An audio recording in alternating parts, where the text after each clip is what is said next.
C'est bon. Alors, Erev Tov, on se retrouve après une longue absence au Hachem. Donc, content de reprendre les cours. Il y a un sujet important quand même. Qu'est-ce qui s'est passé? On en est où? On en est où? Il y a eu beaucoup de déceptions. Ouais, à Pessah qui va venir, etc. Et tout. Et en fait, on va voir qu'il y a beaucoup de gens qui ont été déçus, qui se sont dit c'est quoi? Ça y est, c'est fini, c'est derrière nous, tout ce qu'on avait dit, tout ce qu'on avait prévu et tout. Et en fait, il est où le Mashiach dans tout ça, quoi. Donc en fait, il y a beaucoup de questions qui se posent. Et en fait, on va répondre à toutes ces questions par l'intermédiaire d'une seule et même question, qui est le titre de ce cours.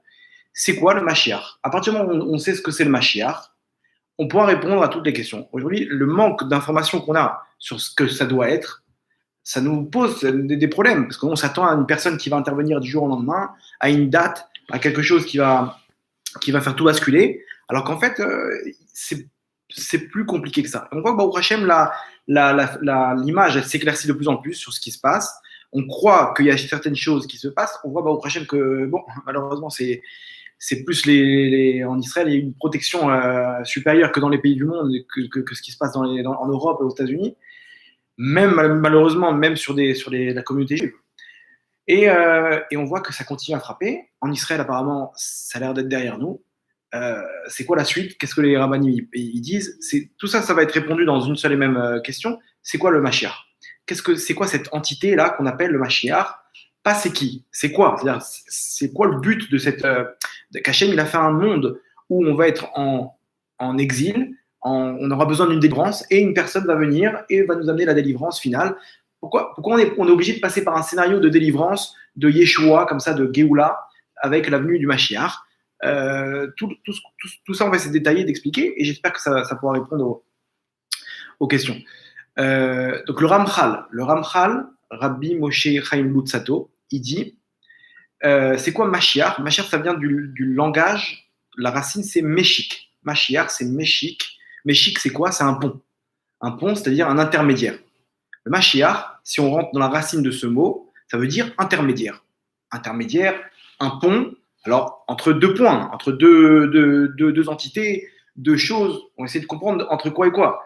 Mais vous savez, quand on est dans la langue hébreu, la racine du mot, elle donne le rôle de la fonction. Donc là, Meshik, ça veut dire un intermédiaire. Le Mashiach, il a un rôle d'intermédiaire. Entre quoi et quoi? On va essayer de répondre. Il faut comprendre d'abord que chaque chose au monde, elle a un intermédiaire. Chaque chose au monde, comme ça il ramène le Harizal, dans le livre Etzraim, Pechet Amoudbet, là-bas il ramène que chaque entité, elle a une entité intermédiaire. Par exemple, vous savez qu'il y a 4 formes d'espèces dans le monde: les minéraux, les végétaux, animaux et hommes, humains. Comme ça, selon la Torah, il y a 4 espèces. Il y a aussi les anges qui sont la 5e espèce, mais bon, ils ne font pas partie de ce monde. Ce pas des personnages qui font partie de ce monde-là comme ces 4 premières espèces qu'on a citées. Maintenant, il ramène le Harizal qu'entre chacune des espèces, il y a une espèce intermédiaire. Par exemple, entre les minéraux et les végétaux, il ramène le corail. Le corail, c'est moitié minéral, moitié plante. C'est une sorte d'algue qui est en même temps rocher et en même temps qui vit comme une plante, qui a les mêmes propriétés que les végétaux. Le corail, il fait partie c'est l'espèce intermédiaire entre les minéraux et les végétaux, exactement. Bon, il y a certaines sortes d'algues, etc. aussi, ils font l'intermédiaire. Entre les végétaux et les animaux, qu'est-ce qu'on a? Alors le Harizal, il ramène le Adné Assadé. C'est quoi le Adné Assadé?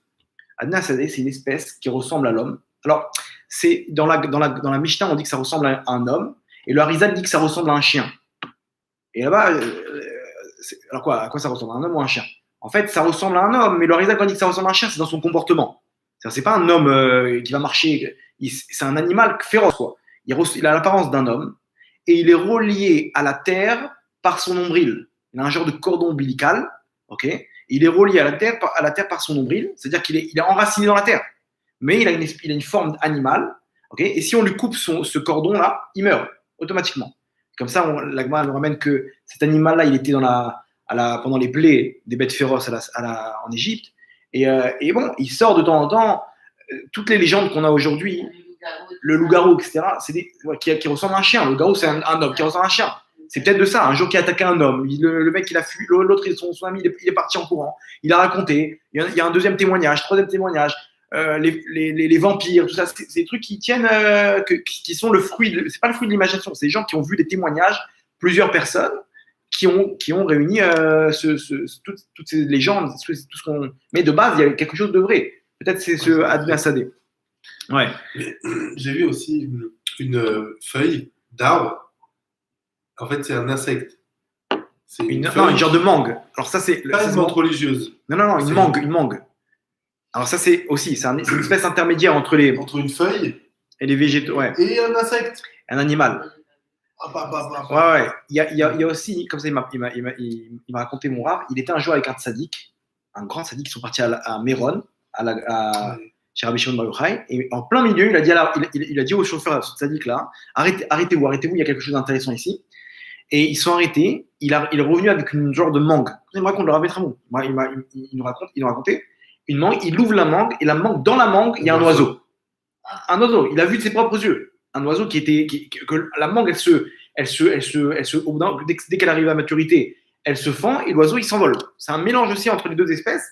Il a vu de ses propres yeux. Il m'a témoigné et tout. Il m'a dit dommage que j'ai pas pris ça avec moi. Après ils l'ont reposé là-bas. Ils l'ont jeté là. Mais il est dommage que j'ai pas pris ça avec moi parce que c'est vraiment ça montre l'intermédiaire entre les végétaux et les animaux. Qu'est-ce qu'on a? Les plantes carnivores aussi, c'est moitié-moitié. Ok. Après entre les animaux et les hommes, qu'est-ce qu'on a? Alors le Harizal il nous ramène là-bas le singe. Le singe, c'est l'espèce intermédiaire entre les animaux et les humains. Donc ce qu'il dit Darwin, toute cette théorie, etc. Il y a quelque chose de vrai dans ça. Il y a quelque chose de vrai, vraiment. Mais l'homme ne descend pas du singe. C'est juste que le singe est très très proche de l'homme parce que c'est l'espèce intermédiaire entre l'homme et l'animal. On ramène aussi là-bas dans la Gemara, dans Bechorot, Rachid nous ramène la sirène. Sirène, c'est un accouplement entre un animal et un homme. Comment? La Gemara ramène là-bas, ouais, exactement, que les espèces qui peuvent s'accoupler entre elles, c'est les espèces qui ont le même temps de gestation. C'est-à-dire que si on trouve un animal qui met au monde en 9 mois, comme l'homme et cet animal-là, ils peuvent s'accoupler. Ça marche. On peut faire un croisement comme ça. Et c'est avéré que la sirène n'est ni plus ni moins que le croisement entre un dauphin il a 9 mois avant de mettre au monde, et l'homme. Allez savoir à quel moment ils sont arrivés à ça. Et comme ça, les sirènes aussi. C'est une légende. Ils ont fait des Disney et des machins avec ça, mais c'est quelque chose de vrai. C'est l'intermédiaire entre l'animal et l'humain. Comme ça, il ramène Rashi. Rashi ramène là-bas. Sirena, il ramène dans. C'est quoi cette Bnei Yama? La Gemara ramène, ça s'appelle les enfants de la mer. Mais Rashi ramène là-bas dans son explication Sirena. Comme ça, il ramène. C'est des carnivores, hein. C'est pas des mannequins comme moi. Le Rida, il dit qu'elles chantent avec leur voix, elles endorment les gens qui sont sur le bateau, elles montent et elles tuent tout le monde. C'est des espèces féroces, quoi. Bref, à ce qui paraît, il y a des vidéos de sirènes, qu'ils ont vu une sirène morte là-bas dans le tsunami qu'il y a eu en Thaïlande. Ils ont trouvé une espèce comme ça de sirène. C'est très moche, hein. Ça ressemble plus à un poisson qu'à un homme, mais en tout cas, ça existe, quoi.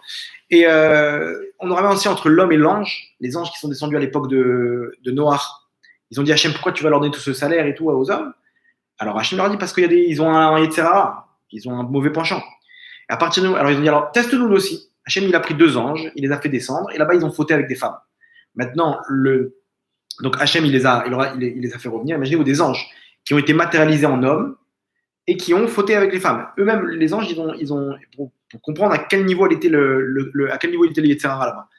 Et ces femmes-là, elles sont tombées enceintes, c'était les 2 géants, qui sont Og et Og Melech HaBashan et comment il s'appelle le deuxième? Sichon Melech HaEmori. C'est deux géants. D'où ils sortent les géants? C'est un croisement entre un homme et un ange. Bref, le Harizal nous ramène qu'il y a des espèces intermédiaires. Le Mashiach, c'est lui aussi l'intermédiaire entre 2 entités. Entre quoi et quoi? Alors, entre 2. Maintenant, c'est à nous on nous ramène l'explication générale qui est quoi? Entre nous et Hachem, tout simplement. Entre l'homme Israël et Kadosh Baruch Hu. Le Mashiach, c'est l'homme qui va venir dans la période du Mashiach, dans toute une période, rapprocher le homme Israël vers Hachem. Ça veut dire que son rôle, c'est de ramener le peuple d'Israël à Kadosh Baruch Hu, de réunir Hachem et son peuple. C'est l'intermédiaire entre les deux, ok? De tout son peuple. De tout son peuple. Tout son peuple, Plus loin. à part ceux qui sont Erev, etc., des gens qui sont juifs techniquement, mais qui ont un but de contrer le Ham Israël, à l'intérieur même du Ham Israël.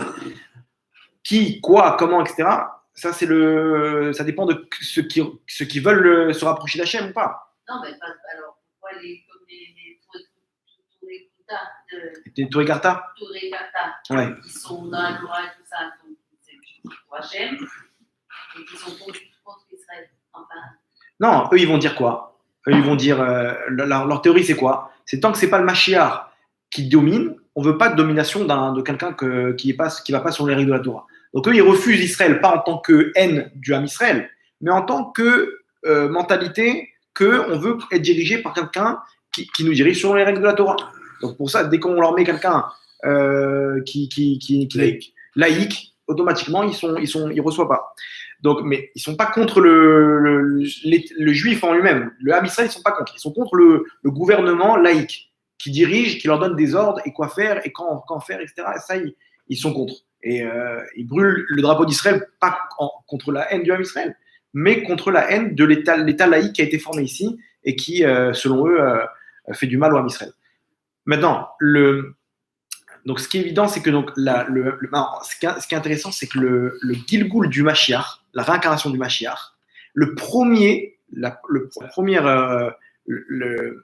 sa première forme qu'il avait Mashiach, c'était qui? C'était ni plus ni moins que le serpent qui a fait fauter Adam Rishon. Regardez comment il répare. Le serpent, par la faute qu'il a fait faire à Adam Rishon, il a séparé Adam de Hachem. Parce que cette faute-là, elle a séparé. Adam Rishon, il a été renvoyé du Gan Eden. Adam Rishon, dedans, il y avait toutes les Neshamot. Nous-mêmes, on était dans Adam Rishon. Nous-mêmes, on a fauté. Dans Adam Rishon, il y en a qui ont voulu fauter, il y en a qui étaient neutres, il y en a qui n'ont pas voulu. À l'intérieur, toutes ces Neshamot-là, elles composaient le corps d'Adam Rishon. Les femmes, elles composaient le corps de Chava. Et donc, le serpent, il a engendré la séparation entre Dieu et le Ham Israël qui était à l'intérieur d'Adam Rishon. Donc, sa réparation, c'est quoi au Mashiach? De revenir et de réunir les deux. Entre-temps, il a eu plusieurs Gilgoul. Le serpent, il est revenu à Eliezer, le serviteur d'Abraham, Benaïa ou Ben Yehoada, tous ces plusieurs personnages dans l'histoire, où jusqu'à la venue, la Neshama du Mashiach, qui aura une étincelle du serpent, qui a fait fauter Adam Rishon, et qui aura, entre autres, le but de réunir, de faire intermédiaire entre Dieu et le Ham Israël. Vous comprenez? Très bien. Il y a aussi plusieurs autres intermédiaires. Par exemple, entre deux périodes. Regardez bien dans quelle période on se trouve. La période du Mashiach avec le Beth Amikdash, que Dieu est roi sur terre, Vaya Hashem le Melech al Kol Haaretz, on est encore loin du compte. Imaginez-vous maintenant le Mashiach il débarque, ok, et d'un coup il y a le Beth Amikdash. Les peuples du monde déjà, c'est sûr que non. Les Palestiniens encore plus, parce que où tu construis ton Beth Amikdash. Si tu veux construire-le dans le Negev et tout, ça ne me dérange pas. Mais à Jérusalem, c'est un problème. Donc les peuples du monde, les Palestiniens, les Arabes encore moins, et nous-mêmes, est-ce qu'on est prêt à ça? Et je sais pas, d'un coup on va lui dire à la personne, ça y est, maintenant c'est la Géoula, faut que tu viennes, la fête, il y aura une fête, il y aura un truc, ça. Le mec il va venir de France, au bout d'un moment, et il va dire, machin, bon, c'est gentil, mais je dois retourner à Tel Aviv, j'ai pris mes billets pour kiffer, c'est des bonnes vacances, fais un petit bisou au Beth Amikdash, comme je venais faire au Kotel, après ça y est, et Machin il va dire, mais qu'est-ce qui se passe? Et après, il faut que je rentre en France. J'ai monté mon entreprise. J'ai de l'argent à faire. Je peux pas. Je suis désolé. T'es gentil, mais c'était super. On a kiffé. Machin, mais il faut que je rentre chez moi. Ils vont se retrouver maintenant avec Avram Avinu, Triat Hametim, Moshe Rabbeinu, David Ameler. Ils vont arriver. Imaginez-vous, qu'est-ce qu'ils vont trouver? Ils vont trouver une équipe de. Ils vont voir les rabbinim arriver là-bas avec des chapeaux. C'est qui ces cow-boys là? Qu'est-ce qui se passe avec l'Am Israël? Ils sont les rabbinim. Voilà, c'est eux. C'est quoi ces habits? C'est quoi ces chapeaux? Qu'est-ce qui se passe là? Et ils vont voir des mecs arriver en short de la plage de Tel Aviv, tranquille, prendre des photos, des likes sur comment ça s'appelle, les FaceTime et tout avec Moshe Rabbeinu. C'est aucun rapport là. Vous voyez bien qu'il y a un décalage. Alors le Mashiach, la période du Mashiach, ça va nous faire une cure de désintoxication de cette période de galoute. Pourquoi là on est comme ça, on est en galoute. Mais là vous voyez bien qu'on a entamé une période une cure de désintoxication de la galoute. Ça veut dire que maintenant, on est en train de finir toutes ces mauvaises mœurs qu'on avait pour arriver dans une nouvelle période. C'est-à-dire qu'il est évident ici qu'on ne va pas retourner dans la période dans laquelle on était. C'est clair et évident qu'on ne va pas retourner dans la période dans laquelle on était. Akadosh Baruch Hu, il a changé le monde, il a freiné le monde d'un coup. Il a mis un coup de frein à main de la galoute pour repartir maintenant, pour prendre une nouvelle direction. Ça veut dire que ça risque de prendre quelques jours, quelques mois, peut-être quelques années pour y arriver au second point que le Mashiach il doit amener, qui est cette période de Mashiach qui correspond à ce qu'Hachem attend de nous, où lui-même est roi, Hachem. Et en fait, le Mashiach pour le Mashiach, ce que l'on doit dire, mais on n'en a rien à battre. Ce qu'on veut, nous, c'est le Mashiach, c'est l'intermédiaire qui nous amène à Hachem, qui nous amène à cette période où Hachem sera roi, etc. Ça, c'est l'objectif. Lui-même, pour lui-même, il n'est pas venu, il est truc. C'est pas. Vous comprenez qu'il n'y a pas besoin d'une date ici. Ici, c'est un processus. Un processus qui nous amène d'un point A à un point B. À l'intérieur de ce processus, il y a une date d'intervention où le Mashiach il va faire accélérer les choses. Une personne va représenter donc celui qui va mener le chef d'orchestre de toute cette zone intermédiaire, tout ce temps intermédiaire, et qui va faire accélérer les choses pour amener tout l'homme Israël. Mais vous voyez ici qu'on y est. Il y a eu des gros changements dans le monde qui font qu'on y est. C'est-à-dire que maintenant, le Mashiach n'est pas venu, ça veut rien dire. Ça ne veut pas dire qu'on n'y est pas. C'est pas parce que cette période est derrière nous que. Alors quoi, il est pas venu. Non, on y est, on est en plein dedans. Vous avez une question? Non. Donc, l'intermédiaire entre deux zones, entre deux périodes. Les gens, il y a beaucoup de questions. C'est gens disent, mais comment on va faire quand il sera le Mashiach? On va devoir arrêter de travailler, on va devoir s'habiller différemment, on va devoir changer nos loisirs. J'ai eu plein de gens qui me posaient des questions. Moi, j'aime bien mes loisirs, détendre, de machin, etc. C'est vrai. Tout de suite, c'est sûr que non, on ne demande pas ça. Maintenant, il y aura un changement de mentalité. C'est comme, je donne un exemple, des gens au Moyen-Âge, c'était quoi leur mentalité? C'était leur mœurs. C'était de faire des gros festins là-bas dans les châteaux et machin, avec le fou du roi là-bas, ils faisaient rire tout le monde et tout. C'était ça, ils kiffaient comme ça, ils faisaient des gros repas. Et voilà, ils passaient la soirée là-bas à manger, à boire, et ils faisaient la guerre. C'était ça leur mœurs. La période d'après, c'était quoi? La Renaissance. La Renaissance, c'était quoi les mœurs? C'était complètement différent. C'était l'art, c'était la peinture, c'était comment ça s'appelle, les avancées technologiques, etc. Il y a eu un changement de mœurs. Les gens, alors, comment ça s'est fait? Il y a eu une période d'émancipation, où les gens, ils ont évolué, etc. Pareil, c'est une personne qui dit, mais attends, moi, ça m'intéresse pas, moi, le machin. Tout de suite, c'est vrai, tu as raison. Ça ne peut pas nous intéresser maintenant. Parce qu'on se voit quoi. Il faudra s'habiller peut-être différemment, il faudra peut-être prendre plus de misotes. Moi, j'aime bien ma petite vie comme ça, tout doucement, gentiment, comme ça. Je ne suis pas prêt pour ça. Ça me fait peur un peu. Non, cette personne-là, comment dire, les mœurs, elles vont évoluer et il va arriver à comprendre que maintenant, je veux Hachem. Je veux cette période, je veux du Beth Amikdash. Et ça va lui parler d'un coup. D'un coup, il va évoluer, les mœurs vont évoluer. Ça ressemble à un enfant qui pose la question à son père, il ne dit pas quand je serai grand, je pourrai manger des bonbons quand je veux, etc. C'est-à-dire, il y aura toujours des Lego, je pourrais continuer à jouer au Lego. Le petit, il s'inquiète. Pourquoi? Parce que maintenant, il kiffe les jeux au Lego, il adore les bonbons, et il a peur de se dire, ouais, je vois mon père, il joue pas au Lego, donc peut-être, j'ai peur que moi aussi, je perde le kiff des Lego. Et son père, il va dire quoi? Quand tu seras grand, tu verras que tu n'auras plus besoin de ça. Donc, quand on y sera, on verra le Mashiach, on verra Moshe Rabbeinu, le mec, il pensera plus à son. Il y aura tout un mouvement qui sera dirigé vers Hachem, vers le fait de faire des mitzvot, le fait de faire du chesed. Il y aura une course, pas contre l'argent, pas contre les honneurs, etc. Contre combien je peux me rapprocher d'Hachem. Les mœurs, elles vont évoluer, il y aura des changements. Le Mashiach, c'est quoi aussi? C'est un intermédiaire entre le Ham Israël et tous les peuples du monde. Comprenez bien que le Mashiach, il manque des choses là, il manque des ingrédients. Les Névim, ils ont parlé, les prophètes, ils ont parlé de guerre, de Gog ou Magog, etc. Il doit y avoir un changement d'ordre mondial. Il doit y avoir un nouvel ordre mondial. C'est clair qu'on ne peut pas maintenant placer le Beth Amikdash sur le monde du temple. Il faut un ordre qui se change. Malheureusement, on est obligé de passer par une guerre. Pourquoi? Parce que la guerre, c'est ça qui change tout. Aujourd'hui, l'ordre mondial qu'on a, avec l'ONU et les 5 grands pays qui dirigent, ils ont le droit de veto à l'ONU, c'est ni plus ni moins que les gagnants de la Seconde Guerre mondiale. C'est-à-dire ceux qui ont gagné la Seconde Guerre mondiale, la Russie, les États-Unis, France, Angleterre, Chine, c'est eux qui ont le droit de veto. C'est-à-dire que l'ONU, ils l'ont formé, mais c'est nous les patrons. C'est nous les patrons. On a gagné on est sorti vainqueur de la Seconde Guerre mondiale, donc on a le droit de décider. Jusqu'à aujourd'hui, 72 ans, 73 ans après, c'est ceux qui dirigent, c'est ni plus ni moins. C'est ces grandes puissances. ces 5 grandes puissances, au Hachem, les États-Unis, dès qu'il y a un truc contre Israël, ils mettent leur droit de veto, etc. Donc, avant, c'était pas ça. Avant, c'était l'Allemagne qui dirigeait, il y avait des grandes puissances, il y avait d'autres grandes puissances. La Chine, on n'en a même pas entendu parler.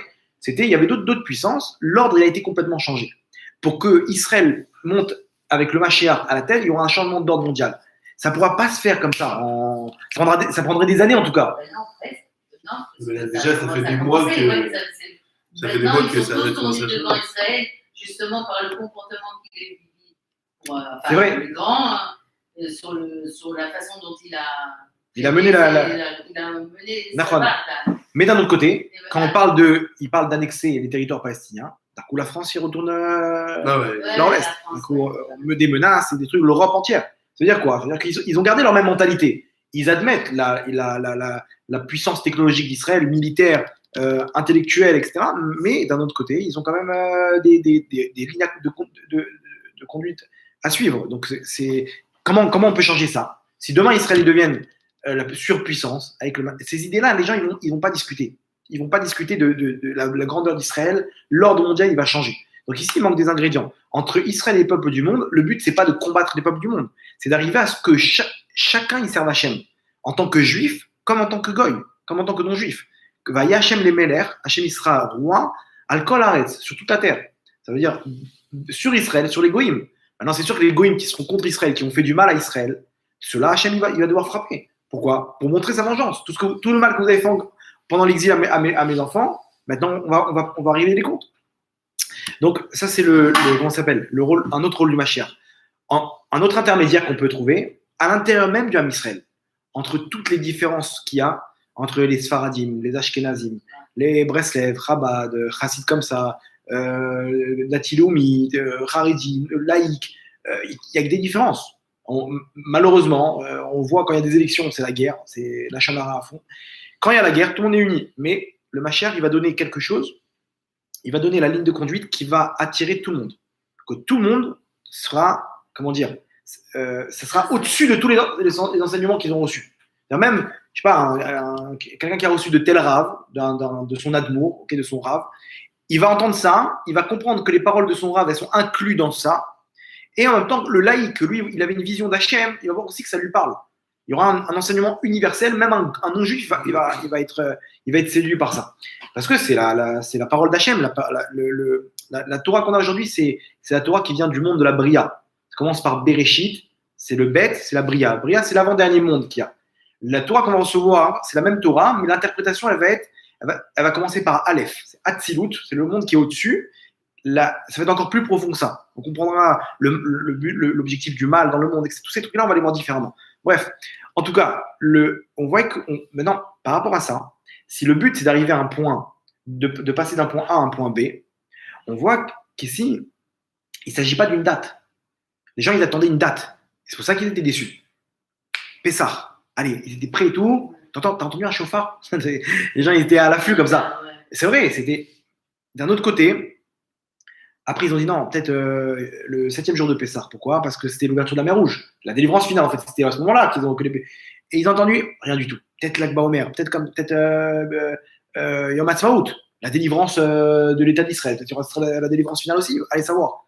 Donc les gens, ils ont attendu des dates, des trucs, des machins, rien du tout. Et les gens, ils ont commencé à être déçus.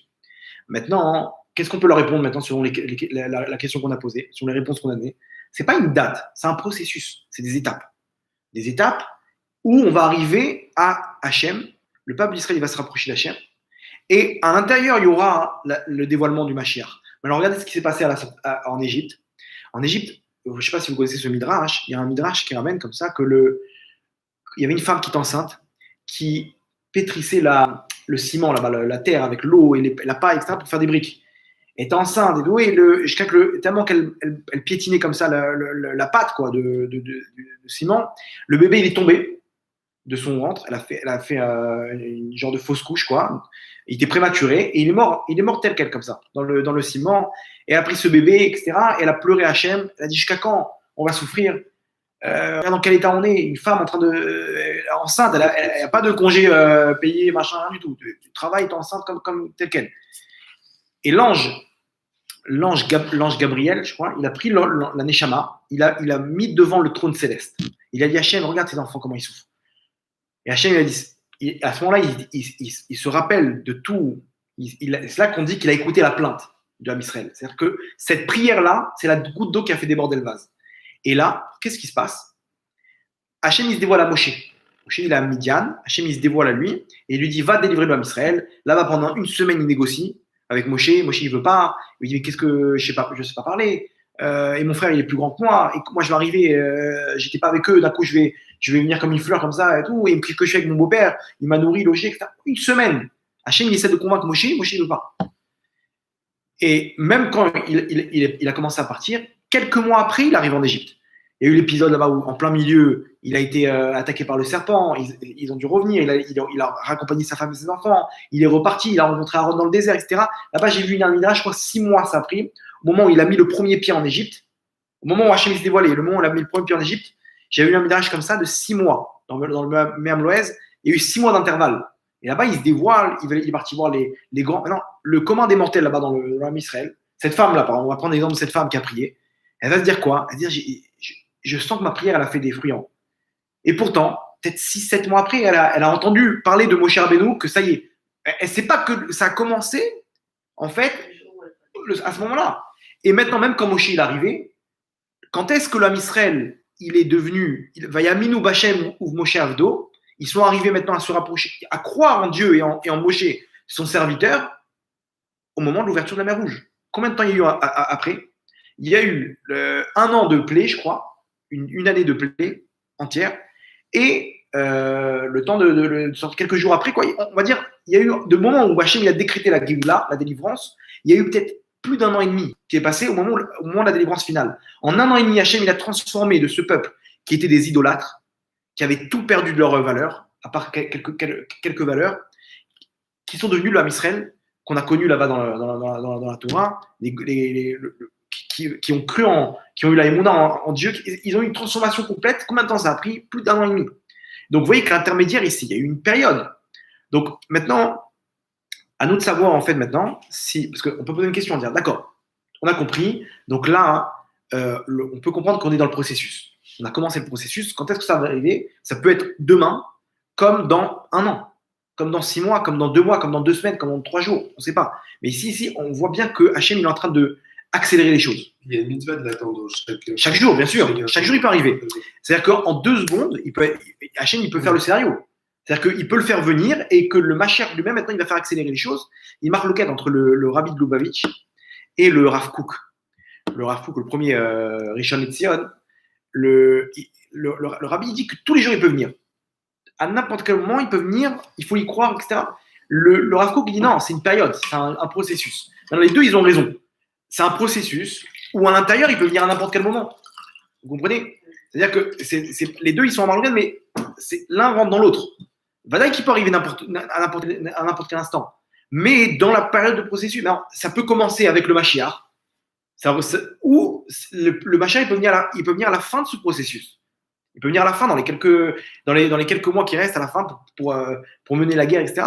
On ne sait pas. Peut-être qu'après Gog ou Magog, on n'a aucune idée. Le Rambam, il dit on saura le déroulement des événements que quand on y sera. Il y a des événements. On avait fait un cours, d'ailleurs, en 3 parties sur les événements à venue Mashiach, selon ce que les Chachamim, ils ramènent nos sages dans la Gemara, le Zohar, etc. Le déroulement des choses. Mais comment, quoi, à quel moment, etc., ça va se passer, au niveau du détail des choses, on le saura que quand ça se produira. Mais en tout cas, vous comprenez bien ici qu'il n'y a pas lieu d'être déçu. Pourquoi? Parce qu'on y est. Alors maintenant, vous pouvez poser la question de dire quoi? Attends, mais comment tu penses que cette histoire de Corona, la période dans laquelle on est passé, ça fait partie, oui, du processus. Parce qu'on aurait pu dire pareil pour la Shoah. Regarde, la Shoah, c'était la Deuxième Guerre mondiale. On aurait pu dire, voilà, on est dans le processus. Pourtant, le processus, là-bas, les histoires elles sont terminées. Et on a continué notre vie. Pourquoi tu me dis maintenant, non, ça non, c'est sûr que non. Et encore une fois, on n'est pas des Névim. On dit on interprète, on analyse les choses. On analyse les choses. Être sûr à 100%, on n'a aucune idée. C'est les comptes d'Hachem. Mais d'un autre côté, comment on peut affirmer avec presque certitude que les événements qui sont en train de se produire maintenant, c'est oui le début du processus? Comment on peut dire? Comment on peut affirmer ça? Alors, il y a un truc intéressant, et j'ai vu dans vous allez voir, les événements d'aujourd'hui, c'est tout ce qui se passe, c'était écrit, vraiment écrit. Le Ramchal, écoutez bien ce qu'il dit, il ramène là-bas, c'est un petit peu long à vous lire et tout, mais il ramène que il dit comme ça dans son livre, Mamar Geoula, Perek Yud Zain, chapitre 17, ok, les tsarot, les douleurs avant la Géoula. Il ramène là-bas, je vais vous expliquer ce qui va se passer à la fin des temps. Et il ramène, je vous lis quand même une phrase ou deux, il dit, sachez qu'il y aura une grande ouverture qui sera ouverte, ok, qui va se fermer au moment où, dans les Averot de Israël, le Beth Amikdash a été détruit. C'est-à-dire que, et il y avait une ouverture dans laquelle passait, comme ça il ramène, le Shefa et les brachot du monde, l'abondance et les bénédictions qui descendaient dans le monde, elles passaient par une ouverture, une genre un grand portail, une grande porte qui délivrait cette lumière d'en haut vers le monde. Quand le Beth Amikdash a été détruit, ces portes-là se sont fermées, ce portail s'est fermé, et se sont ouverts à sa place des fenêtres. C'est-à-dire qu'aujourd'hui, les brachot, l'abondance qu'on reçoit aujourd'hui, il vient par l'ouverture de petites fenêtres. Donc imaginez-vous la différence entre l'époque du Beth Amikdash et l'époque d'aujourd'hui. Aujourd'hui, à l'époque, quelqu'un, il sentait Hachem. Il rentrait au Beth Amikdash, il était triste, il ressortait heureux. Il était pauvre, il ressortait riche. Il était malade, il ressortait guéri. Il sentait Hachem le caresser la joue. Vraiment, c'était un contact énorme. Il y avait un truc, on sentait, on voyait Hachem, on pouvait le palper en quelque sorte. Aujourd'hui, c'est très dur. Hachem, il se cache. Pourquoi? Parce que l'abondance, elle est très faible. À l'image de petites fenêtres qui délivrent cette abondance. Regardez ce qu'il ramène. Il dit, donc ces fenêtres-là vont être ouvertes tous les jours de la galoute. Ok? Et ils ne vont pas se fermer parce que si jamais elles se ferment un instant, le monde il serait détruit. Donc il faut toujours qu'il y ait de l'abondance. Toujours qu'il y ait de l'abondance dans ce monde-là. Maintenant, mais quand elle va venir la Géoula, regardez ce qu'il dit. Le portail va se réouvrir. Au moment, dans les mondes d'en haut, ce portail-là, il va se réouvrir. Et en parallèle, vers Chalonot, lo yizkeu. Les Chalonot, on va plus en parler parce qu'elles vont se refermer les unes après les autres. C'est-à-dire qu'en fait, il y aura un système en parallèle où le portail va se réouvrir et les fenêtres vont se refermer les unes après les autres. Jusqu'à qu'on va arriver et on va arriver à un moment à la fin de la galoute où la lumière, elle va de plus en plus s'obscurcir. Ok? Pourquoi? Parce que de plus en plus de fenêtres se ferment. Ok?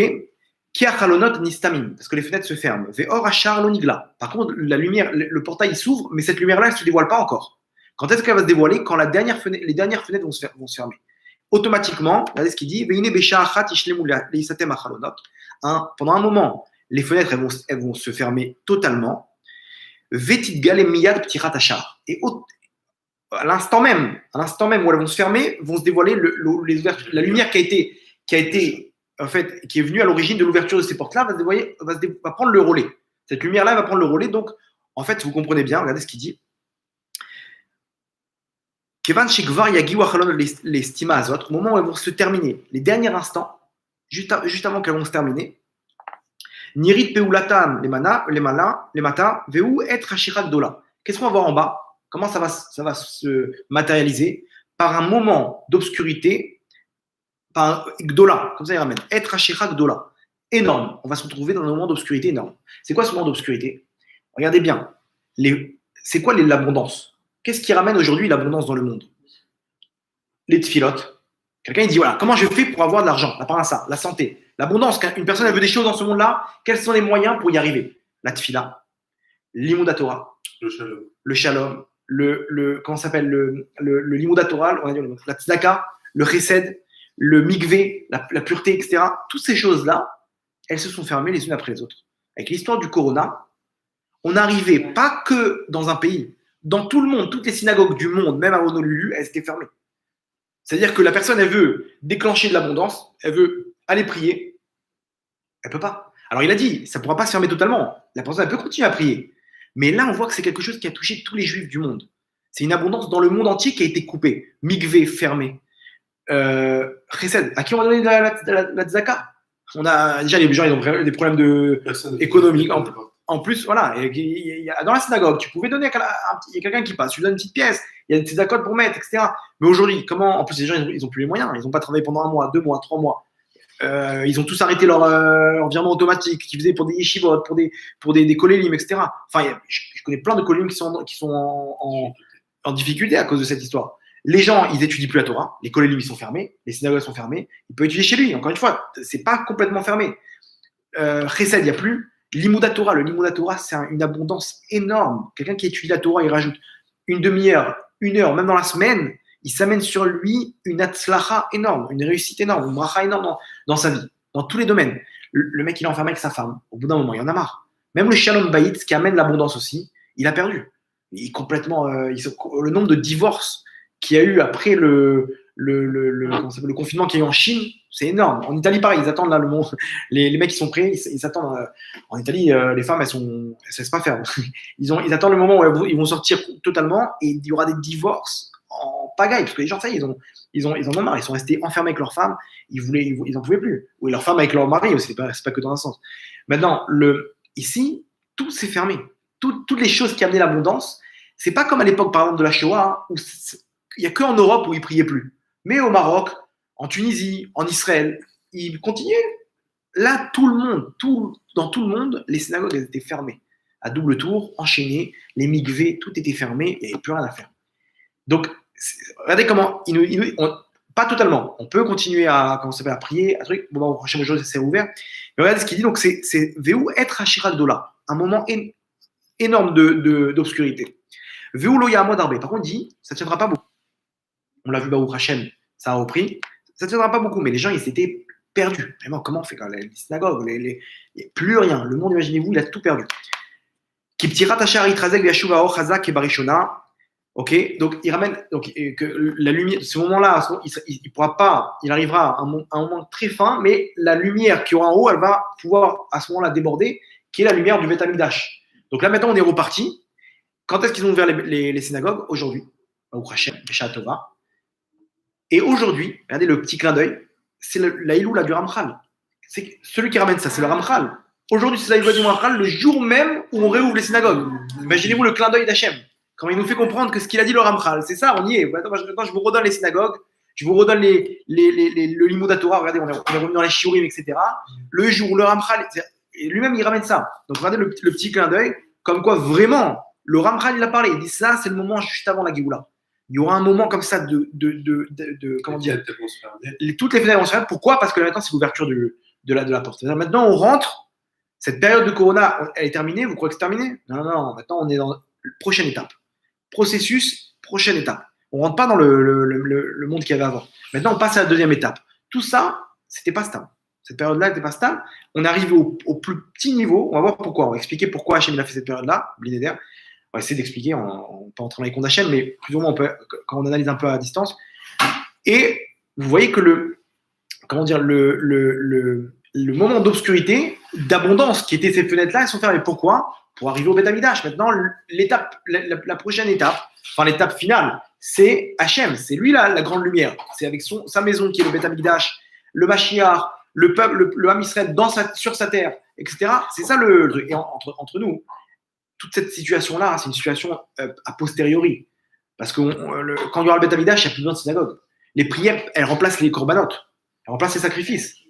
Mikvé, il y aura d'autres types c'est-à-dire le mikvé qu'on a maintenant, c'est rien du tout par rapport à ce qu'il y aura. Il y aura la vache rousse, etc. Donc, ce qu'on parle maintenant, c'est une nouvelle ère. On est en cette nouvelle ère. Le Ramchal, il le dit. On a vu que ça correspond vraiment, les chalonotes, les fenêtres avec ce qui se passe maintenant.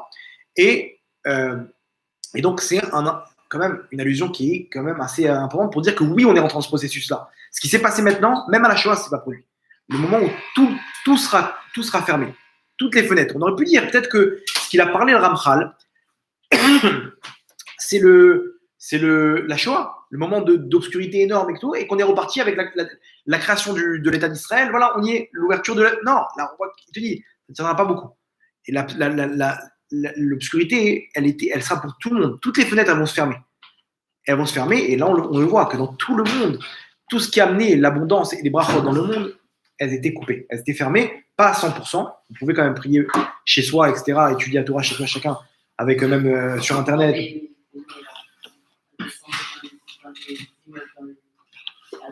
Voilà. Après, il y a eu quand même un minimum. Ouais. un minimum. Mais par rapport à la quantité qu'il y avait avant, les yeshivot et les machins, les kolélim, on est à des années-lumière de ce que l'abondance qu'il y avait dans le monde, qui était déjà une abondance qui était à des années-lumière de la vraie abondance du Beth Amidash. Donc, on a le Ramchal avec nous qui nous dit, apparemment, on est dans le processus selon le Ramchal. Une autre chose hyper intéressante que j'ai vue, quand j'ai entendu ça, vraiment, ça représente ce processus-là qui est donc l'étape finale, c'est l'accouchement. On a dit que on amène ça les révélés Mashiach, ok, les souffrances de Mashiach, c'est le même terme, révélés Leda, qui sont les souffrances d'un accouchement, les contractions et l'accouchement. Maintenant, on devrait être dans l'accouchement maintenant. Ce processus-là dont on parle, c'est l'accouchement. L'accouchement, on appelle ça donc, ça doit être à la même. La venue du Mashiach, c'est exactement comme l'accouchement d'une femme, c'est-à-dire des douleurs qui vont être de plus en plus proches jusqu'à l'accouchement lui-même. Mais regardez comment c'est intéressant. Il y a le corona, les lettres du corona, c'est Kor-na. Ok? C'est quoi Kor-na? Kor, c'est le froid en hébreu. Na, Nun-he. C'est quoi Nun-he? Nun-he, c'est les sphirotes, les sphères qui sont Netzach Od. Alors, on va dire c'est quoi alors? Qu'est-ce que ça nous donne? Alors, je vous fais une petite introduction. Pour comprendre, selon la Kabbalah, la lumière d'Hachem, elle est divisée en 10 sphirotes, okay, qui sont à l'image d'un homme, okay, qui représente Keter Chochma Bina, c'est le cerveau, la tête, okay, Chesed Gvura, c'est les bras, Tiferet, c'est le corps, okay, Netzach Od, ce qui nous intéresse maintenant, celle qui nous intéresse, c'est les jambes, Netzach Od, et Yesod Malchut, c'est la brite. Okay. Maintenant, Netzach et Od, ok, ce sont les jambes. Maintenant, là, on nous dit corps, dans les lettres corps, na. Corps, na, c'est le froid du na, son netzachot, qui sont les jambes. À l'accouchement d'une femme, incroyable, mais demandez à les femmes qui ont accouché, que les jambes des femmes, à ce moment, au moment où elles accouchent, elles sont glacées. Pourquoi? Parce que le sang, il a besoin de remonter pour pouvoir aider à pousser. Il y a besoin de beaucoup de sang à l'endroit où le bébé il sort pour pouvoir aider à l'expulsion du bébé. Donc les jambes, comme le sang il s'est retiré, elles sont glacées. Maintenant, Korna, le froid dans les jambes, il représente ni plus ni moins que l'accouchement d'une femme. C'est-à-dire que le Korah, il vient faire une allusion ici même à un accouchement. Et en même temps, dans l'accouchement lui-même, regardez ce qui se passe, il y a des souffrances énormes. La Gemara a dit que tous les membres de la femme, ils sont démontés. Genre, il faut, comme si tout s'est démonté, on a remis tout à sa place. C'est l'image, quoi. Et après l'accouchement, d'un coup, les nausées, les contractions, il n'y a plus rien. Il y a encore. La femme, elle a mal, elle a le corps qui lui fait mal. Mais plus rien. D'un coup, tout part. Tout part. Il y a encore des petits réflexes de contraction rapides comme ça. Des petites, mais toutes les douleurs, elles sont parties. Ouais. C'est vrai. Le mal, après quelques jours, elle se rétablit et c'est reparti. Comme si on était. Maintenant, à l'instant même, en fait, ce qui se passe, c'est que les douleurs de l'accouchement, au moment où le Mashiach va arriver, ces douleurs-là vont s'arrêter. Au moment où là, on est dans les douleurs, le Mashiach, ça va être la naissance même. Cette naissance, elle est accompagnée de rigueur, de dinim dans le monde, de souffrance. C'est ce qu'on voit, la corona, c'était une souffrance terrible, les gens chez eux enfermés, les manques de parnassa, manque d'argent, toutes ces choses-là, ça a amené des souffrances terribles dans le monde. Des morts, sans compter tous les morts, malheureusement.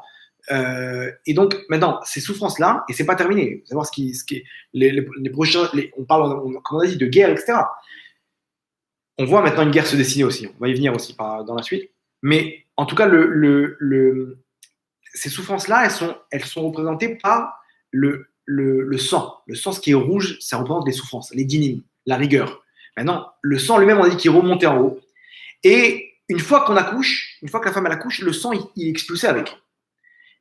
Le sang, il est expulsé avec, une perte de sang. Ce sang-là, il s'évacue. Ça veut dire qu'on évacue toutes les souffrances. Au moment de l'accouchement même, les souffrances aussi, elles sont évacuées avec l'accouchement même.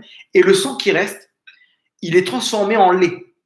C'est-à-dire que le rouge, il devient du blanc. Les dinim, ils se transforment, ils sont adoucis en rachamim, en bonté, en miséricorde. Donc ça représente dans l'accouchement même les souffrances. Au moment de l'accouchement même, les souffrances, ça s'arrête. C'est-à-dire qu'il y aura encore une série de souffrances qui vont amener à l'accouchement, qui vont amener à cette transition qu'on a dit jusqu'à jusqu'à Hachem, ok, pour pouvoir amener l'accouchement. Une fois que ça va accoucher, ça y est, le Am Israël il va entrer dans des miracles. Ce qu'on avait parlé au premier cours, vous vous rappelez, sur le Mashiach, une ère où un juif sera fier d'être juif.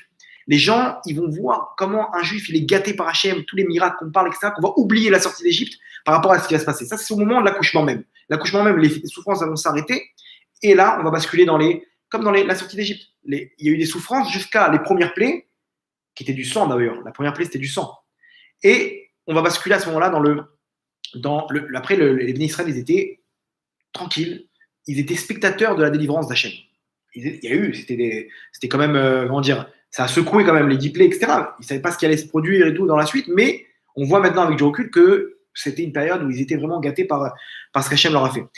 Et donc, regardez comment le corona, maintenant, dedans même, on a l'allusion à l'accouchement. Incroyable. Aussi, même le froid de Na, le corps de Na, de ces jambes-là, on peut voir aussi que le monde, les jambes du monde entier, ils ont été glacés. Les gens, ils passaient d'un endroit à l'autre, fast-food, les avions coupés, les frontières fermées, les gens, ils peuvent plus aller travailler. Ils étaient coincés, leurs jambes glacées. C'est aussi qui correspond à l'allusion. Vous voyez bien, dans le mot même, on voit dans le mot même, quand on analyse en hébreu, on a le tafkid, on a le rôle de la fonction de ce truc-là, du mot. Donc on voit dans Corona même, on nous parle de l'accouchement. Donc on y est. C'est comment dire, c'est l'étape, le début du processus qui est l'accouchement. On est en train d'accoucher maintenant. Donc là, il faut pousser, il faut aider Hachem, il faut se rapprocher de lui. Comment dire, si le but c'est de se rapprocher d'Hachem, donc il ne faut pas attendre les souffrances qui vont nous rapprocher de lui.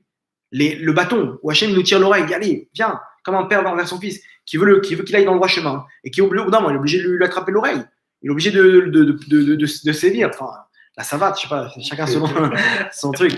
Mais en tout cas, il ne faut pas attendre ça. Entre nous, tous les rabbanim, comme je vous ai dit, ils parlent de guerre. Le Rav David Batsri, je ne sais pas si vous connaissez, c'est un grand Mekoubal.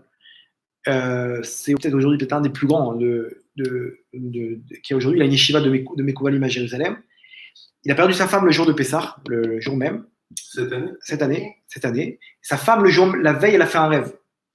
Elle a fait un rêve où elle était très malade et tout. Et elle a fait un rêve où elle a dit, j'étais dans un rêve, je voyais une table, je voyais les tzadikim en train de se disputer. C'était en marloquette. Est-ce que Hachem il doit ramener la délivrance maintenant ou encore un peu? Et ils n'arrivaient pas à trancher. Et elle leur criait maintenant, la Israël a besoin maintenant, et ils n'écoutaient pas. Et comme ça, elle a rêvé. Et son petit-fils, le jour même, il est venu la voir. Il dit, Mamie, j'ai rêvé de toi, que tu étais avec tous les tzadikim en train de faire le Seder de Pessah, et ils t'ont donné à toi de couper la matzah. Et le jour même, elle est mifteret. Elle est partie le jour même de Pessah. Donc, peut-être qu'elle est partie faire là-bas, comme il n'entendait pas quand il criait qu'il fallait. Peut-être. Voilà. Et le Rav David Batsri, il racontait son fils. Il disait, mon père, il n'arrête pas de me poser la question, qu'est-ce qui se passe avec la Chine? Qu'est-ce qui se passe avec les États-Unis? Qu'est-ce qui se passe avec la Corée du Nord et la Russie? Il y a une guerre ou pas? Vous comprenez bien qu'il est loin des journaux et de l'actualité. Il sait qu'en haut, il y a quelque chose qui a commencé entre les anges qui représentent ces puissances-là. Il y a une guerre qui a commencé, qui va se matérialiser bientôt.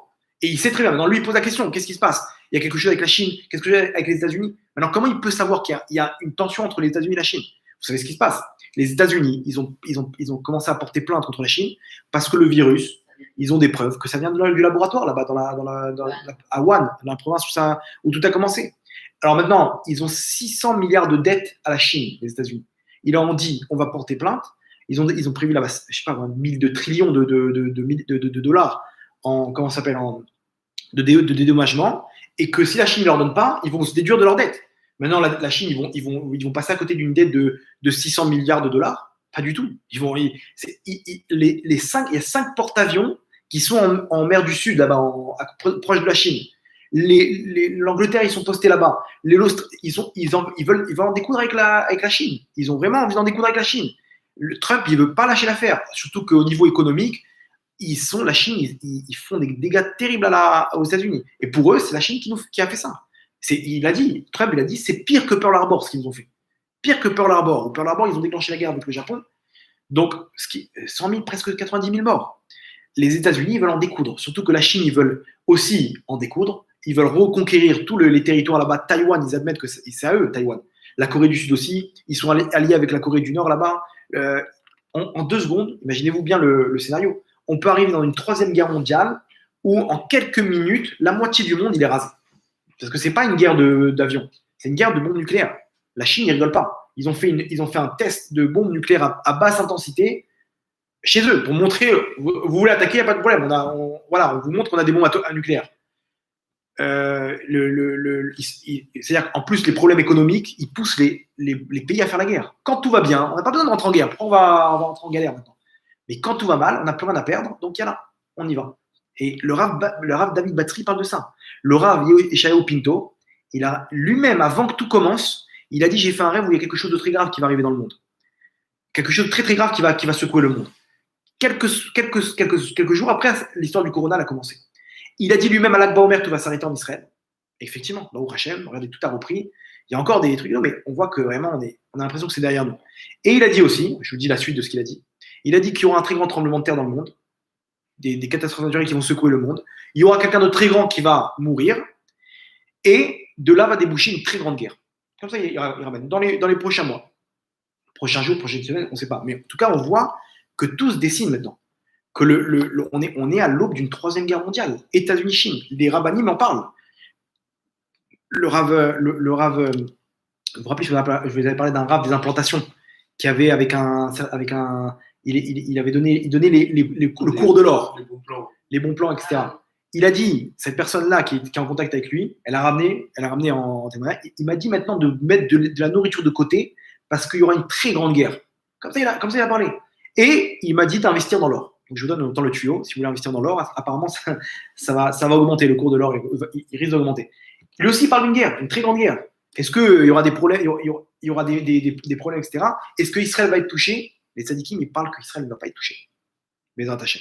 Il y aura des manques au niveau, il y aura certains produits qui vont manquer parce que si le monde est en guerre, mais Israël ne sera pas touché. Comme ça, les rabbins, tous à l'unanimité, ils parlent qu'Israël ne sera pas touché. Maintenant, est-ce que ça va se produire ou pas? Encore une fois, on est sûr de rien. Peut-être que les tzadikim, ils vont faire pencher la balance et ça va être une guerre en cyber. Voilà, cyberattaque. Vous avez vu ce qui s'est passé là, cette semaine avec l'Iran. L'Iran, il y a quelques semaines, ils ont essayé de pirater le service d'eau d'Israël. Okay, le filtrage d'eau en Israël, de rajouter plus de chlore ou plus de trucs. Ils ont piraté les systèmes. Bon, Israël, prochain, ils ont une bonne défense.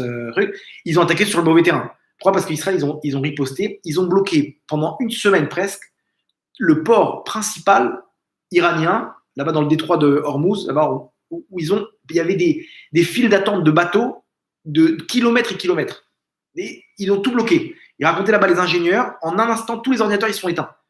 Ils ont fait une cyberattaque Israël. Donc peut-être que ça peut se transformer en cyberattaque. Peut-être que ça peut se transformer en guerre comment ça s'appelle, d'intelligence, d'idées. On ne sait pas. Hachem, il a prévu une guerre. Cette guerre-là doit amener un changement d'ordre mondial. Et ça doit, comment dire, on voit malheureusement en Israël le 1er juillet, je ne sais pas s'ils ont changé la date ou pas, je n'ai pas suivi le déroulement, ils ont annoncé l'annexion des territoires Israël. Judée-Samarie complet. Ça devient comme Ashdod, comme Jérusalem, comme Tel Aviv. Ça veut dire qu'ils pourront construire, ils ont besoin de plus. 1er juillet, j'ai entendu. Peut-être entre-temps, ils ont. 1er juillet, imaginez-vous, c'est 3e intifada. L'Europe a menacé, si vous truc, machin. Israël, ils en ont rien à battre, ils y vont, ils annexent. Et vous voyez qu'ici, ça doit exploser pour pouvoir qu'il y ait un changement de. Non, mais en plus, ils annexent, comme ils ont dit, normalement, il était donné déjà. La Judée-Samarie, elle était donnée pendant les signatures. Ils l'avaient déjà. C'est ça. Après, ils ont voulu faire. Ils reprennent ce qui leur appartient. Exactement. Donc maintenant, tous ces événements, c'est là. C'est-à-dire que ce qu'Hachem il prévoit maintenant, on y est. Les souffrances, elles vont pas. On croit que ça va s'arrêter. Il y a un tzaddik qui disait, le fils de Rav Shmueli, Rav Shalom Shmueli, c'est un grand Mekoubal aussi. Il disait que maintenant Hachem va faire une pause dans les souffrances même pour que l'homme Israël puisse faire ce qu'ils n'ont pas pu faire avant. C'est-à-dire maintenant, ils ont pris conscience de la grandeur d'Hachem. Ils ont le piège de retourner comme on était avant. Les gens, ils ont fait tchouva. Il y a le Hidabrut, vous connaissez Hidabrut? Ils ont reçu 15 000 demandes de gens qui voulaient savoir comment faire tchouva. qu'est-ce qu'on doit faire? Quelle mitzvah en premier on doit prendre sur nous? 15 000 demandes. Ça, c'est qu'en Israël, sur un seul organisme. Imaginez-vous combien des gens ils ont pris sur le Shabbat, combien ils se sont rapprochés, etc. Maintenant, les gens ils peuvent dire quoi? Ah bon, voilà, bon, c'est bon, le machar il n'est pas venu. On reprend notre vie. Bon, on reprend nos avérotes. C'est quoi le problème? Nous, on a fait ça pour Hachem, on a eu peur, mais non, non, non. Là, justement, Hachem, il fait un espace maintenant pour que les gens, ok, t'as pris sur, viens, on va voir maintenant comment tu vas. Est-ce que sans le bâton, tu continues à te comporter comme il faut ou pas? Ou il faut resserrer la vis? Et c'est l'étape, comme ça, il dit que Hachem, il a fait un temps pour que les gens ils puissent. Combien de gens ils veulent faire l'aliyah maintenant? Et entre nous, s'il y a une guerre, il vaut mieux être en Israël que dans le pays du monde. Si, imaginez-vous, la Chine, ils envoient une bombe à New York, Shalom, il y a une grosse communauté là-bas. Je pense qu'il vaut mieux s'écarter de l'Europe et des États-Unis si l'Angleterre il rentre en guerre avec la Chine et la France, que c'est toute une coalition qui va monter en guerre contre la Chine. Ils sont tous remontés contre eux. Donc, Shalom, si la Chine ils envoient des ripostes, ça peut être Londres, Paris et New York. Quoi. L'ambassadeur de Chine, il a été, ouais, imaginez-moi, c'est fou ça. C'est par hasard là. Voilà, il y a un haut placé chinois qui a été abattu aux États-Unis. Apparemment, il devait non, aussi aux États-Unis. Le même jour. Ouais, un suicide. C'est le Mossad, ils ont des trucs comme ça, des pommades pour qu'ils fassent des attaques cardiaques. Et ils ont dit que c'est suicide. Bon, des trucs. Le Mossad, c'est les pros dans ça. Hein, pourquoi? Peut-être que vous savez, peut-être qu'il s'est suicidé, peut-être qu'il est mort. Voilà. Il y en a un aux États-Unis aussi qui a été abattu. Il était à 2 doigts de dévoiler quelque chose d'hyper intéressant par rapport au corona. Un gros scoop qui allait renverser le monde, il a été abattu. 2 balles dans la tête, je sais pas. Imaginez-vous vous voyez bien qu'ici, nous, on ne sait pas ce qui se passe. Quand Trump il dit, j'ai été mis, on m'a dévoilé des preuves comme quoi ça vient de là-bas, on lui a montré que là-bas, les photos du laboratoire, que le laboratoire, c'est les réfrigérateurs où c'était des trucs qui datent de la Première Guerre mondiale, quoi, des trucs vraiment dans un état catastrophique. Maintenant, à côté de ça, il y a aussi, si c'est pas une guerre mondiale, ça peut être une guerre civile. Le monde, il est à l'aube d'une guerre civile aussi. Aux États-Unis, vous savez qu'ils sont en rupture de stock d'armes. Les gens, ils sont tous armés. Pourquoi? Parce qu'il n'y a pas d'argent. Et demain, s'il n'y a pas d'argent, il y a des gangs qui vont se monter pour pouvoir piller. Il faut être armé. Le mec, il vient, il rentre chez moi avec, ils sont 4. Si je ne sors pas un fusil à pompe, ben, ils vont me tuer moi et ma famille. Ravé Shalom. Donc même comme ça, ils te tuent pas. Ouais, même avec le truc. Mais les gens, au moins ils ont une ishtadlout. Ils ont une petite ishtadlout, un petit fusil à pompe aux États-Unis et ils sont à 2 doigts de rentrer. Il n'y a plus d'argent. Vous savez ce qui se passe en plus? Ils ont imprimé des billets en masse. Les États-Unis, ils ont imprimé des dollars et des dollars et des milliards de dollars. En Europe aussi. Non, c'est quoi le problème? C'est que la valeur du dollar elle dépend de la quantité de lingots d'or que le pays a. Maintenant, si on imprime plus de billets, ben, automatiquement, le dollar, il baisse en valeur. La valeur qu'on a totale, c'est les lingots d'or qu'on a dans le pays. Si tu augmentes le nombre de billets, ça fait que le dollar il baisse en valeur. C'est-à-dire quoi? C'est que le mec, il a un bien de $1 million aux États-Unis, une maison. Demain, si le dollar il perd de la valeur, son bien, il vaut que $500 000. Il vaut toujours 1 million officiellement, mais ça vaut que $500 000. Parce que le papier, le billet, il perd de sa valeur. Donc, ça veut dire quoi? Ça veut dire que les gens, ils vont se retrouver en perte d'argent. Tous leurs biens, ils ont été. Ça leur a fait du bien. Ils ont reçu des dollars et des dollars de la part de l'État. Pareil en France, ils ont eu des aides, etc. Les banques, elles ont été réalimentées pour que les gens ils puissent faire des crédits et compagnie. Mais il y aura le revers de la pièce. Le revers du billet plutôt. Donc, et ça veut dire quoi? Les gens, ils n'ont plus rien à manger. C'est pas. Comment dire? C'est pas les gilets jaunes. Les gilets jaunes, il y a eu un petit problème de trucs qui sont enflammés. Imaginez-vous maintenant s'il y a une grosse galère, et c'est une guerre civile, il faut comprendre que Hachem, il secoue pour que aussi les Juifs, ils se disent peut-être qu'il faudrait qu'on prépare aussi que la galoute, elle va pas être éternelle.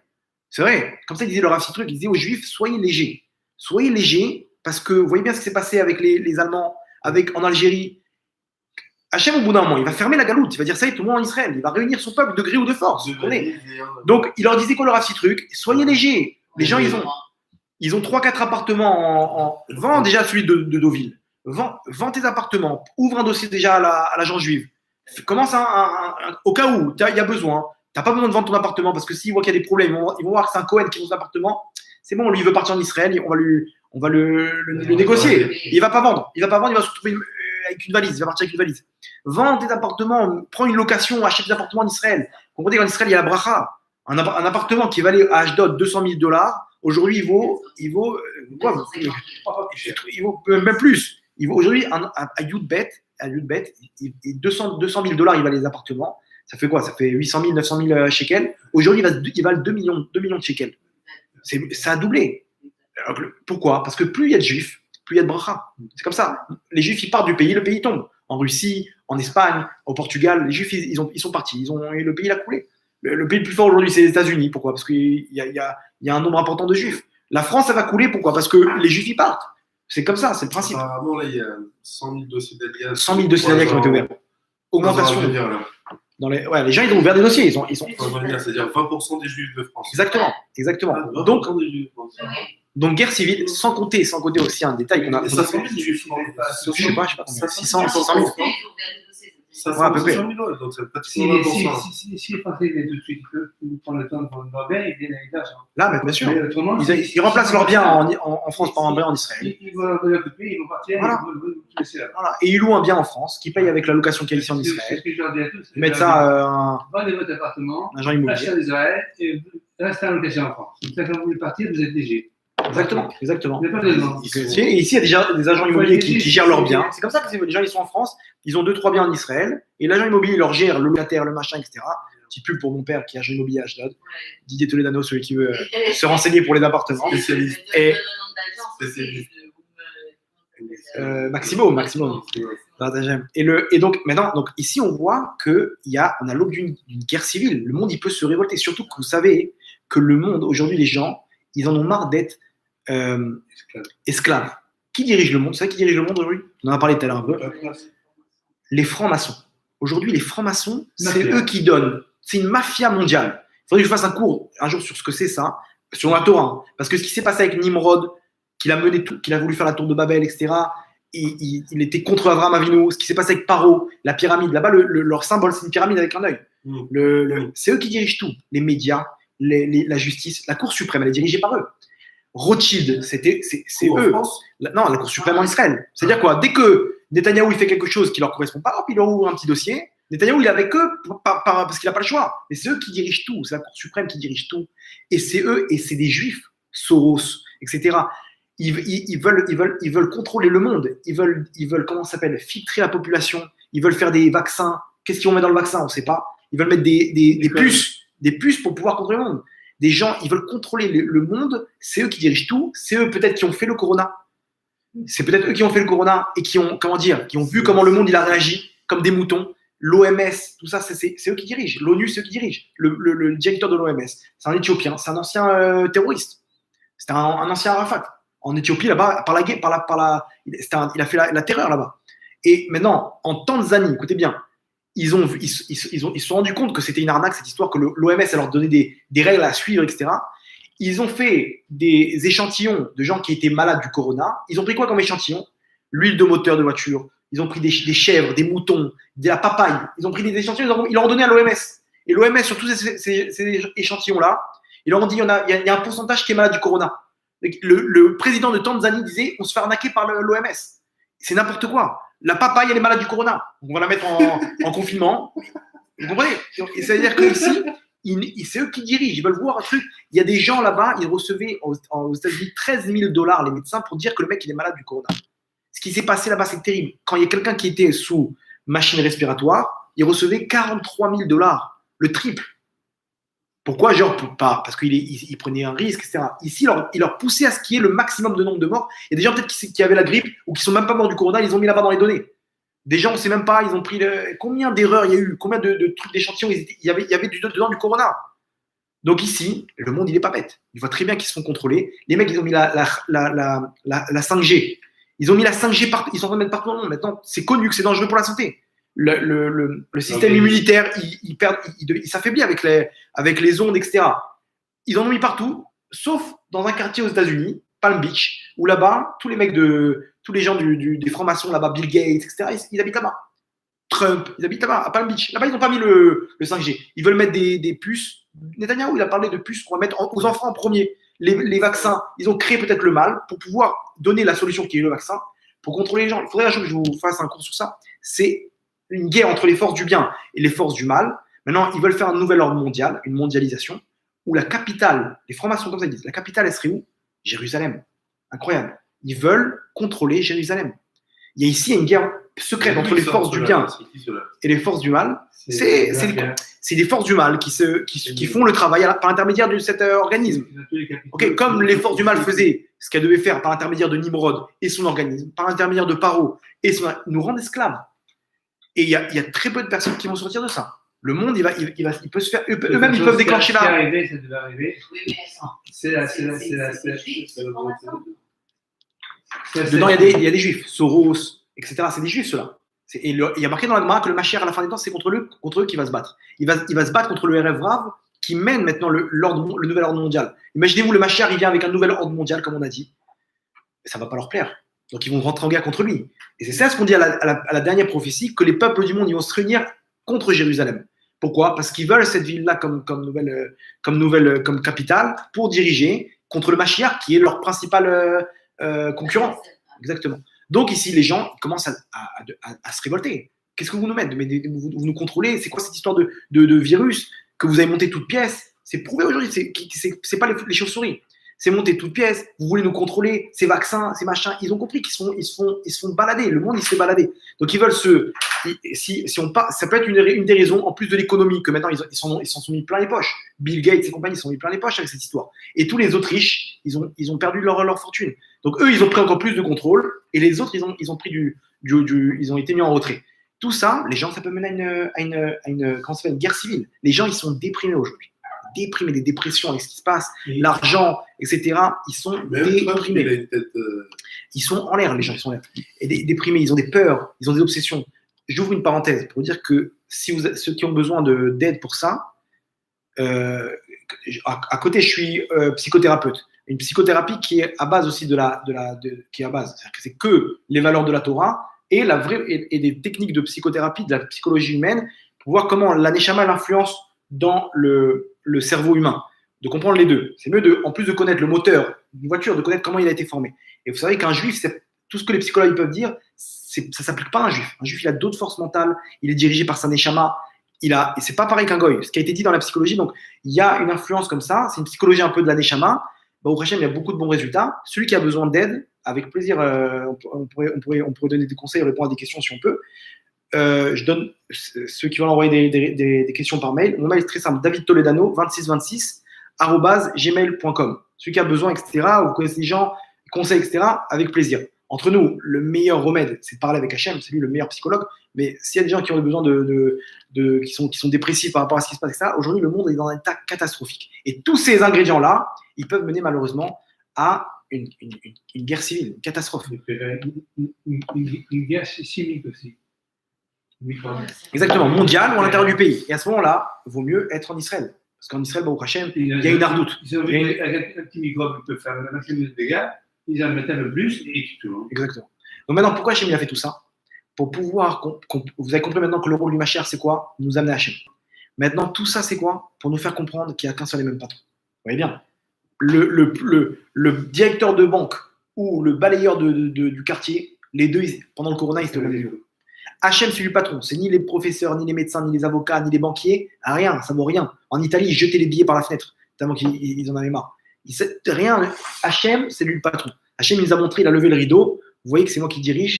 Il nous a montré qu'en Israël, le pays numéro 1, le plus sûr au monde, c'est pas nous qui disons, c'est les magazines. Forbes, le magazine Forbes, qui ramène que Israël est le pays le plus sûr au monde. On voit bien qu'il y a quelque chose. Hachem, il est en train de nous montrer quelque chose. On voit bien que le nombre de tchouva qui a été fait, grâce à ça, les gens ils ont pris sur le Shabbat. Le monde il a été purifié. Toutes les avérotes, tout ce qui causait les avérotes, fermé. Le mec, il veut tromper sa femme, il peut pas. Pourquoi? Parce qu'il est en confinement. Il va aller en boîte de nuit, il peut pas. Vous comprenez? Toutes les avérotes, elles ont des. Et entre parenthèses, à la fin des temps, le Mashiach, Hachem, il va faire la shrita au Satan, aux forces du mal. Il va couper la tête du. Maintenant, dans une shrita, je ne sais pas si vous savez comment ça se passe, il y a le moment où on prend la bête, on la ligote, et à ce moment-là, on lui donne à boire de l'eau. Vous savez ça? Avec un tuyau d'arrosoir, on lui donne à boire de l'eau. Pourquoi? Pour la tranquilliser. Parce que si elle est crispée, il se peut que quand on va lui faire la shrita, ça peut faire des dommages dans les poumons, etc. Et même pour décoller après, les poumons, comme tout est crispé, les poumons ils sont collés à la peau. là-bas à la paroi qui a après les poumons. Et après, quand on décolle, ça peut faire des trous dans les poumons et c'est pas caché. La bête, elle n'est pas cachée. Donc, on lui donne de l'eau à boire et cette eau-là, quand elle rentre, elle détend la peau de la bête et on prend pour lui faire la shrita. Maintenant, regardez ce qui se passe maintenant. Hachem, il a ligoté les forces du mal. Comment? Avec le corona. Plus de forces du mal. Tout. Boîte de nuit, toute la vérote, tout ligoté. Mais là, maintenant, ça va commencer. Maintenant, regardez ce qui se passe. Ouais. Qu'est-ce qu'il fait Hachem? Il donne un peu d'eau aux forces du mal. Avant la shrita. Vous comprenez maintenant ce qui se passe? C'est-à-dire, on va dire quoi? Ben voilà, alors, ils ont ouvert les boîtes de nuit. Et les avérotes, les gens, ils sont repartis de plus belle. Non, t'inquiète pas. Ça, c'est l'eau qu'on donne avant la shrita. Cette période dans laquelle on est, là, juste avant la shrita des forces du mal, Hachem, il a ligoté. Maintenant, il donne un petit peu d'eau aux forces du mal. Donc, les forces du mal, ils sont là. Ils prennent des avérotes. Ah, super, bon, Hachem, on relance la machine. Pour détendre. Et en fait, c'est l'étape d'après, c'est quoi? C'est la shrita. La shrita. Vous voyez le scénario. Donc, maintenant, ici, le Ham Israël, Ardout, incroyable. Vous avez vu avec le Corona?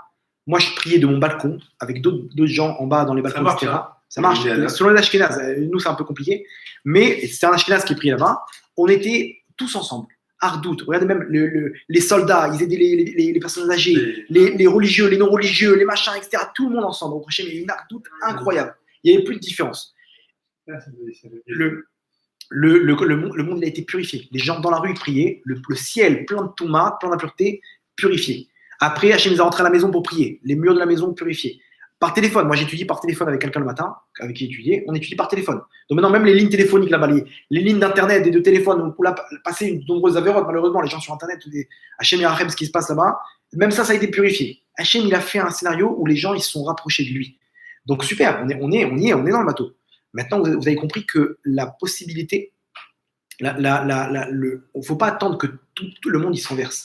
À nous de faire le pas vers Hachem. C'est quoi le Mashiach? Le but, c'est quoi? C'est de nous rapprocher d'Hachem. Alors, vaut mieux pas attendre que ça secoue. Vaut mieux pas attendre qu'il nous tire par les oreilles, Hachem. Vaut mieux se rapprocher de lui. Comment? Par le fait de prendre une mitzvah. Prendre une mitzvah, ça ne veut pas dire les gens ils croient qu'il faut toujours prendre une mitzvah. Ça y est, non. Regarde ici comment Hachem, la gifle qu'il nous met. Quand c'était Bibi Netanyahou qui parlait, il disait attention maintenant, nouvelle règle, 2 mètres, un masque, on n'a plus le droit de se serrer la main, on n'a plus le droit. Tout le monde au doigt et à l'œil. Maintenant, quand Hachem il te dit attention, Shabbat, et on ne va pas respecter.